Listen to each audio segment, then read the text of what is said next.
আপনাদের সকলকে সুস্বাগতম জানাই আমার চ্যানেলে। আজ আমি এমন এক ব্যক্তির গল্প বলবো যিনি বলিউডে তেমন কোনো লাভ করতে পারেননি এই অভিনেতা। আজ তিনি দেশের মন্ত্রিত্বের আসনে বসেছেন। আবার তিনি ব্যর্থ অভিনেতা থেকে সফল নেতার এই জার্নি কেমন ছিল, কিভাবে ক্যাবিনেট মন্ত্রী হলেন তিনি, বলিউডে নিজের কেরিয়ার শুরু করেছিলেন কঙ্গনা রানাওয়াতের বিপরীতে অভিনয় করে। আজ তাদের দুজনকে একসাথে দিল্লির সংসদে দেখা যাবে। হ্যাঁ, এতক্ষণে আপনারা বুঝতে ঠিক পেরেছেন, তিনি হলেন বিহারের বর্তমান দলিত নেতা চিরাগ পাসওয়ানের কথা। চিরাগ পাসওয়ানের নাম বিগত কিছু সময় ধরে বিভিন্ন প্রতিবেদনে বারবার উঠে আসছে। কে এই চিরাগ পাসওয়ান? হঠাৎ তাকে নিয়ে এত মাতামাতি কেন? সম্প্রতি 2024 লোকসভা ভোটের রেজাল্ট বেরিয়েছে। তিনি বিহারের হাজিপুর কেন্দ্র থেকে 6,14,000 ভোটে জয়ী হয়েছেন। তিনি বিখ্যাত রাজনীতিবিদ রামবিলাস পাসওয়ানের ছেলে। আজ তিনি একজন সফল নেতা হলেও প্রাথমিক স্তরে সবকিছু এত সহজ ছিল না তার জন্য। 2011 সালে চিরাগ পাসওয়ান নিজের কেরিয়ার বলিউডের হাত ধরে শুরু করতে চেয়েছিলেন। তিনি কঙ্গনা রানাওয়াতের বিপরীতে মিলে না মিলে হাম মুভিতে প্রধান চরিত্রে অভিনয় করতে দেখা গেছিল তাকে। অনেক চেষ্টা করেও অভিনয় জগতে সফলতা পেতে তিনি সক্ষম হন।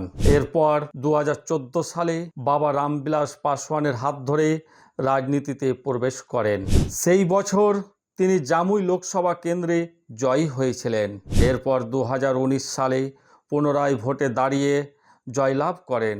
তারপর এনডিএ সরকারের মন্ত্রী রামবিলাস পাসওয়ানের হঠাৎ মৃত্যুতে তার দলের দায়িত্ব তার কাঁধে তুলে দেওয়া হয়। 2020 সালে বিধানসভা নির্বাচনে তার নেতৃত্বে লোক জনশক্তি ভালো ফল করেছিল।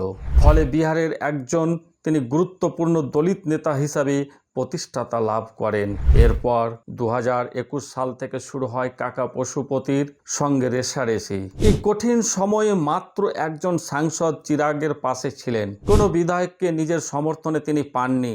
2023 সালে পুনরায় রাজনীতিতে নিজের নাম প্রতিষ্ঠা করতে বিহার জুড়ে তিনি আশীর্বাদ যাত্রা শুরু করেন।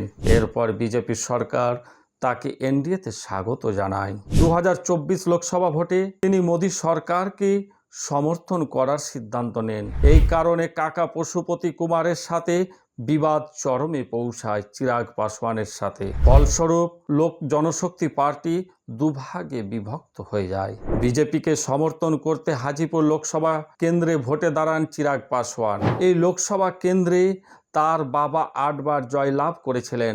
বাবার পদচিহ্ন অনুসরণ করেই বিহারের 5টি আসনের নির্বাচনে দাঁড়ায় তার দল, আর সবকটি আসনে জয় লাভ করে লোক জনশক্তি পার্টি। এই ছিল আজকের এই ভিডিওটি। আমার এই ভিডিওটি ভালো লাগলে অবশ্যই লাইক এবং কমেন্ট করবেন। দেখা হবে আরও একটি অন্য ভিডিওতে। ততক্ষণে আপনারা সবাই ভালো থাকবেন। জয় হিন্দ।